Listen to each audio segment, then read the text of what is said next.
Silkyara tunnel में CM Dhami पहुंचे हुए हैं और निर्माणाधीन टनल में भूधंसाव का उन्होंने निरीक्षण किया है, यानी कि जो लैंडस्लाइड हुआ था उसका उन्होंने निरीक्षण किया है।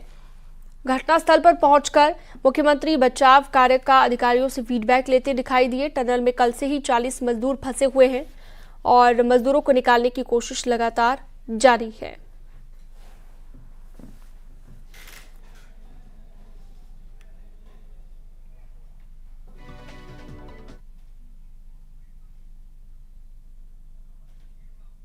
जो आपने वहाँ पर निरीक्षण किया, क्या सभी एक्सपर्ट लगे हुए हैं। देखिए अंदर चूंकि जहाँ पर ये मलबा आया है और रास्ता बंद हो गया है, उससे आगे 200 मीटर टनल और बनी हुई है।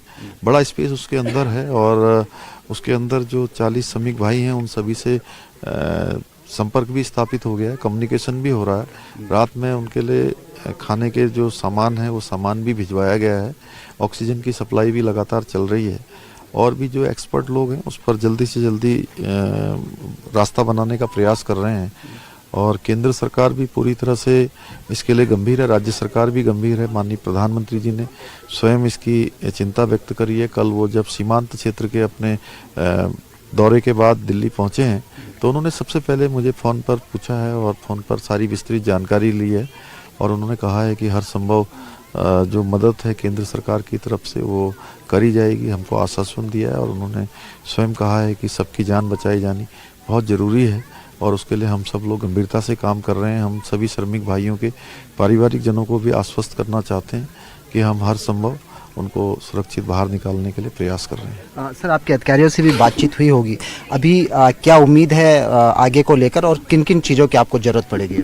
अभी वो 2-3 प्लानों पर काम कर रहे हैं। एक तो मलबा हटा रहे हैं और लगभग 20 मीटर तक मलबा हटाया है उन्होंने और लगता है कि अभी इससे कहीं ज़्यादा मलबा हटाने की आवश्यकता है, लेकिन बीच में मलबा ऊपर से भी आ रहा है, जितना हट रहा है ऊपर से भी आ जा रहा है, तो उसके कारण से थोड़ा सा परेशानी है, थोड़ा कठिन है।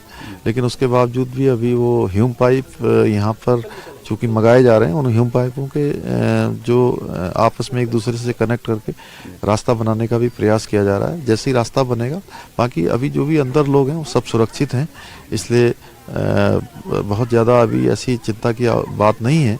लेकिन उसके बावजूद भी सब लोग पूरी गंभीरता से काम कर रहे हैं। चलिए सीधा रुख करते हैं उत्तरकाशी से। सुनील प्रभात ग्राउंड जीरो से इस वक्त हमारे साथ जुड़ गए हैं। सुनील, दिखाएंगे कि क्या इस वक्त मौके पर मौजूदा हालात हैं।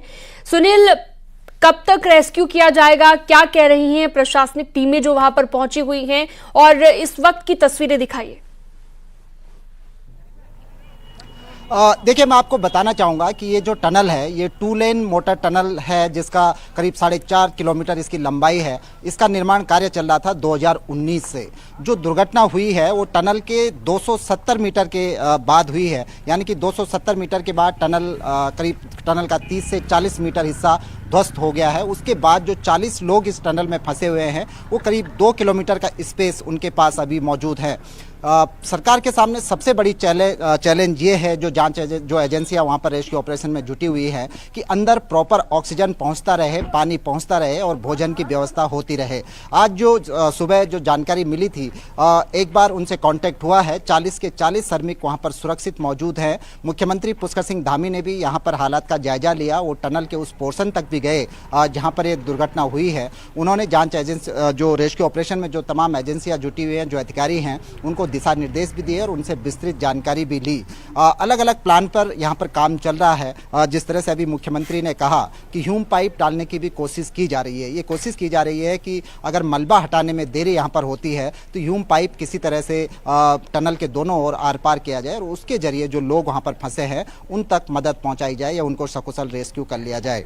मुख्यमंत्री ने अपनी ओर से आश्वस्त किया है कि सरकार, चाहे वो केंद्र सरकार हो या स्टेट गवर्नमेंट हो, हर संभव प्रयास कर रही है रेस्क्यू ऑपरेशन में। हर वो मशीनें, हर वो टेक्निक्स यहाँ पर अपनाई जा रही है, जो अत्याधुनिक टेक्निक है, जो इस तरह के रेस्क्यू ऑपरेशन में अपनाई जाती है। आप देखेंगे कि यहाँ पर ये सिलक्यारा क्षेत्र का वही इलाका है। बड़ी संख्या में यहाँ पर ऑफिसर्स मौजूद हैं, पुलिस फोर्स मौजूद है। यहाँ से जो दुर्घटना स्थल है, टनल का जो एरिया है, करीब 2 किलोमीटर दूर है। मैं यहाँ से आपसे जब कनेक्ट हूँ, चूँकि मौके पर नेट कनेक्टिविटी नहीं है, मोबाइल की कनेक्टिविटी नहीं है, इसीलिए वहाँ से संभव नहीं हो पा रहा है कि हम सीधे विजुअल्स आपको दिखाएं। लेकिन ये हेलीपैड, ये इमरजेंसी हेलीपैड यहाँ पर बनाया गया है, जहाँ पर अभी मुख्यमंत्री ने लैंड किया, यहीं से टेक ऑफ किया। अभी अभी सचिव आपदा प्रबंधन रंजीत सिन्हा भी यहाँ पर पहुँचे हैं, उत्तरकाशी के डीएम, SDRF के कमांडेंट, इसके अलावा NDRF, ITBP और तमाम जो फोर्सेज हैं वो यहाँ पर युद्ध स्तर पर रेस्क्यू ऑपरेशन में जुटी हुई है। लेकिन ये बेहद जटिल रेस्क्यू ऑपरेशन है, क्योंकि यदि आप टनल के अंदर से जो लूज मग, जो मलबा वहाँ पर पड़ा हुआ है, आप जैसे हटाते हैं फिर से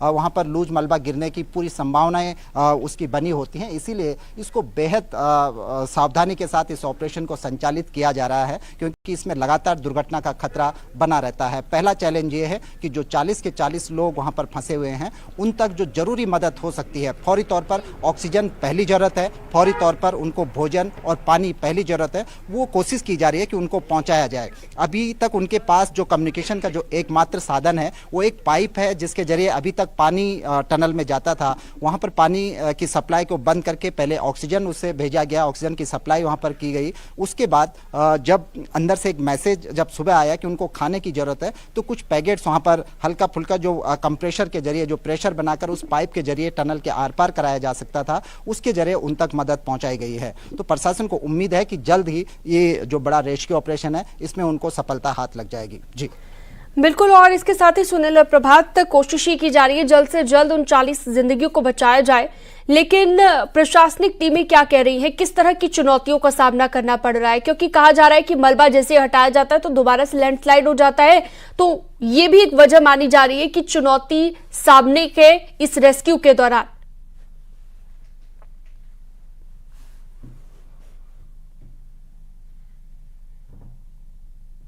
पूरा की ऑपरेशन को हैंडल नहीं किया तो पहली चुनौती जो ऑक्सीजन सप्लाई कल ही शुरू कर दी गई थी, दूसरी चुनौती होगी खाने की, और सबसे बड़ी चुनौती होगी जैसे जैसे समय बढ़ता जाएगा, ड्यूरेशन बढ़ती जाएगी। 30 घंटे से ऊपर का समय हो चुका है जब इस दुर्घटना को हुए। ये बड़ा चैलेंजिंग होगा कि अगर समय बढ़ता जाएगा तो मुश्किलें भी बढ़ती जाएंगी। दूसरी बात, आप जब वहां से जो टनों मलबा टनल के अंदर गिरा हुआ है, आप जब उस मग को हटाएंगे, उस मलबे को हटाएंगे, तो उसकी जगह दूसरा लूज मलबा वहां पर उसकी जगह ले सकता है। तो इसीलिए बहुत सावधानी के साथ टनल को साफ करते हुए आगे बढ़ना होगा। 10 से 15 मीटर करीब प्रशासन की टीमें अंदर जा चुकी है, इतना मलबा वहां से हटाया जा चुका है, और कोशिश की जा रही है कि अब ह्यूम पाइप के जरिए, चूंकि मलबा हटाने में बहुत लंबा समय भी लग सकता है, हालांकि यहाँ पर तमाम जो फोर्सेज हैं, तमाम जो एक्सपर्ट एजेंसियां हैं, चाहे वो TSDC हो जो टिहरी बांध का यहाँ पर हैंडल करती है, अन्य पावर प्रोजेक्टों में जो एजेंसियां यहाँ पर काम करती है, बंगाल इंजीनियरिंग के भी यहाँ पर रिप्रेजेंटेटिव पहुँचे हुए हैं, एक्सपर्ट्स पहुँचे हुए हैं जो इस तरह के ऑपरेशंस को अंजाम देते रहे हैं। तो उन सब की मदद ली जा रही है, कोशिश की जा रही है कि किसी भी तरह जल्द से जल्द उन तक मदद पहुँचाई जाए, उनको रेस्क्यू कर लिया जाए। ह्यूम पाइप एक नया जरिया दिखाई दिया है कि ह्यूम पाइप अगर हम आर पार कर देते हैं उस साइड के जहाँ पर मलबा गिरा है, अगर उस मलबे के बीच से ह्यूम पाइप अगर आर पार हो जाते हैं तो ये बड़ी सफलता होगी। उसके जरिए सर्च ऑपरेशन, रेस्क्यू ऑपरेशन किया जा सकता है। तो फिलहाल अभी मुख्यमंत्री यहाँ पर निरीक्षण करके पहुँचे हैं, सचिव आपदा प्रबंधन यहाँ पर पहुँचे हैं, तमाम जो एक्सपर्ट्स इस फील्ड के हैं उनको यहाँ पर बुलाया गया है, और सभी की यहाँ पर राय को लेकर इस रेस्क्यू ऑपरेशन को अंजाम दिया जा रहा है। जी बिल्कुल सुनील, और इसके साथ ही परिवार वालों की बात करें, जो 40 मजदूर वहां पर फंसे हुए हैं, अलग अलग राज्यों से ये ताल्लुकात रखते हैं, उनके परिवार वालों तक भी क्या सूचना पहुंचा दी गई है कि वो वहां पर फंसे हुए हैं, और उससे रिलेटेड कोई जानकारी, कोई अपडेट आपको मिला हो अगर? देखिए, यहाँ पर जो श्रमिक यहाँ पर फंसे हुए हैं, झारखंड से लेकर बिहार, असम, उत्तर प्रदेश के यहाँ पर श्रमिक हैं, करीब 5 से 6 राज्यों के यहाँ पे श्रमिक हैं। सभी के परिजनों तक संदेश भिजवाया गया है। हम जब यहाँ पर पहुँचे, हमने लोगों से बातचीत की कि यहाँ पर किसी के परिजन पहुँचे हैं, तो अभी किसी के परिजन यहाँ पर नहीं पहुँचे हैं, लेकिन देर शाम तक ये उम्मीद है कि यहाँ पर उनके परिजन भी यहाँ पे पहुँच जाएंगे। प्रशासन की ओर से बाकायदा हेल्पलाइन भी जारी की गई है। उत्तरकाशी डीएम के द्वारा जो ऑफिसर्स थे यहाँ के, उनकी सभी की छुट्टियाँ तत्काल प्रभाव से रद्द कर दी गई हैं। सभी को मौके पर पहुँचने को कहा गया है। जो एक्सपर्ट एजेंसियाँ हैं उनको यहाँ पर बुलाया जा रहा है, मौके पर उनकी राय ली जा रही है कि आखिर क्या कुछ हो सकता है कि हम इस पूरे ऑपरेशन को जल्दी से जल्दी बिना किसी लॉस के इसको अंजाम दे सकें।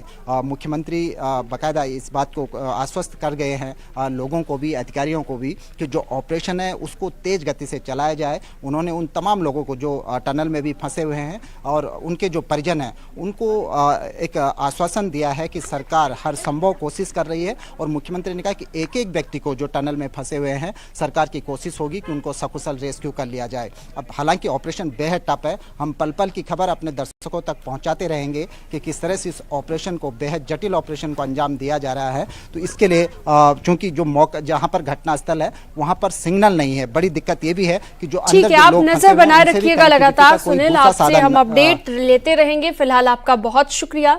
सीएम योगी की दिवाली की अब बात करते हैं। अयोध्या और गोरखपुर के वनटांगिया में उन्होंने मनाई दीपावली, जहां पर उन्होंने करोड़ों की विकास परियोजनाओं का लोकार्पण और शिलान्यास किया।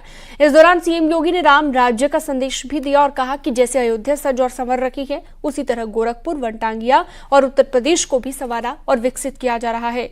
यही राम राज्य है और यही दीपोत्सव है। आपको दिखाते हैं।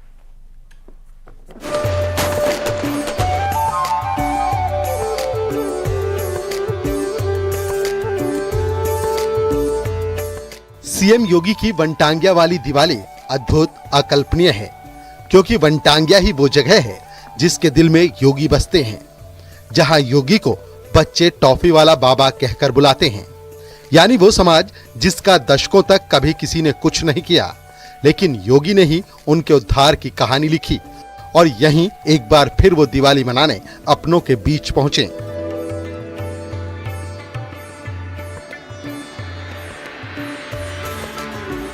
दिवाली के इस मौके पर सीएम योगी ने वनटांगिया वासियों को उपहार भी दिए और करोड़ों के विकास की सौगात भी दी। उन्होंने वनटांगिया गांव में 153 करोड़ रुपए की लागत की 52 विकास परियोजनाओं के लोकार्पण और शिलान्यास किया और दिवाली के मौके पर संदेश भी दिया। आज से 6 वर्ष पहले क्या कोई सोचता था कि अयोध्या में भगवान राम का मंदिर बन पाएगा? एक सपना था, लेकिन आज मंदिर बन ही नहीं रहा है। अब तो बल्कि राम मंदिर के निर्माण के साथ साथ रामलला के विराजमान के लिए तिथि भी तय हो गई है। और ये संपूर्ण भारत में अकेले ही नहीं, दुनिया के अंदर सनातन धर्मावलंबी और भारतवासी जहां कहीं भी रहता है, उसके लिए गौरव की अनुभूति करने वाली तिथि है। हमारा भी दायित्व बनता है, जब अयोध्या में रामलला विराजमान होंगे तब उस तिथि को एक सप्ताह पहले से राम नाम संकीर्तन और अखंड रामायण के साथ अपने अपने घरों में पाठ बिठाना, हर घर में प्रभु राम के 500 वर्षों के बाद अयोध्या में अपने धाम में पुनः विराजने के लिए 5-5 दीपक को प्रज्वलित अपने अपने घरों में करने की व्यवस्था इस अवसर पर करने के संकल्प के साथ अभी से हम सबको जुड़ जाना चाहिए। दरअसल गोरखपुर, वनटांगिया और उत्तर प्रदेश को अयोध्या की तरह ही सजाया और विकसित किया जा रहा है, क्योंकि एक तरफ धर्म पथ है तो दूसरी तरफ कर्म पथ। एक तरफ हृदय में राम बसते हैं तो दूसरी तरफ वो वनटांगिया जिनके दिल में योगी बसते हैं। और यहीं से सीएम योगी ने प्रदेशवासियों के साथ ही पूरे देशवासियों को संदेश दिया। सीएम योगी ने कहा, दीपावली के इस शुभ अवसर पर सभी को शुभकामनाएं। जैसे अयोध्या संवर रही है, वैसे ही पूरे यूपी को संवारा जा रहा है और यही राम राज्य है और यही दीपोत्सव है। दीपावली अंधकार से प्रकाश की ओर, बुराई से अच्छाई की ओर, अधर्म से धर्म की ओर, नकारात्मकता से सकारात्मकता की ओर, अन्याय से न्याय की ओर ले जाने की प्रेरणा प्रदान करता है। यानी सीएम योगी ने एक बार फिर राम राज्य के संदेश को दोहराया। कल अयोध्या के दीपोत्सव के कार्यक्रम को आप सबने देखा होगा, अवलोकन किया होगा।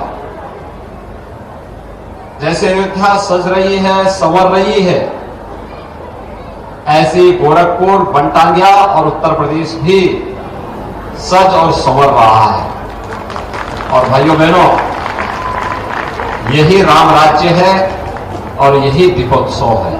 और हमें प्रसन्नता और तब होती है जब मैं अब वनटांगिया गांव में भी यहाँ के गरीबों के पक्के मकान देखता हूं, उनको पेयजल की सुविधा देखता हूं, यहां पर भी बिजली देखता हूं, यहां पे भी अच्छे विद्यालय और आंगनबाड़ी केंद्र को देखता हूं।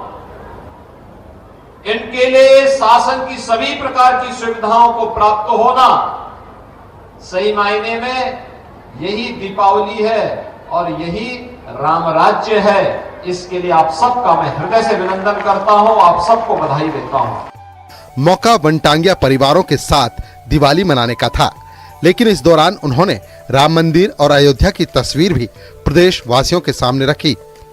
उन्होंने कहा कि हम शांति से भी और क्रांति से अपने हक को ले सकते हैं और श्री राम जन्मभूमि आंदोलन इसका प्रत्यक्ष प्रमाण है। भाइयों बहनों, एक अद्भुत क्षण होगा संपूर्ण भारतवर्ष के लिए, दुनिया को बताने का अवसर होगा हम शांति से भी और क्रांति से भी अपने हक को ले सकते हैं, लेने की सामर्थ्य रखते हैं। अयोध्या